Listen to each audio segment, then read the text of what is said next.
ഋതുമതി. മാതൃത്വത്തിലേക്കുള്ള തെരഞ്ഞെടുപ്പാണത്. സ്ത്രീത്വത്തിൻ്റെ പൂർണ്ണതയിലേക്കുള്ള തുടക്കമാണ്.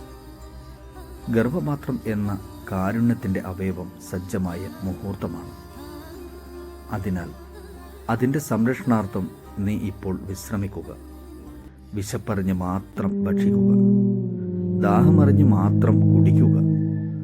കുളി ഒഴിവാക്കുക. ശുദ്ധിയാകുമ്പോൾ കുളിച്ചു കയറുക. ആരോഗ്യമുള്ള ശരീരവും അതിലൂടെ ആരോഗ്യമുള്ള ഗർഭപാത്രവും സ്വന്തമാക്കുക. നീ വലിയൊരു ദൗത്യത്തിനായി നിയോഗിക്കപ്പെട്ടവളാണ്. ആരോഗ്യമുള്ള ഒരു ജനതയുടെ പിറവി നിന്നിലൂടെ സാധ്യമാവുക തന്നെ ചെയ്യും.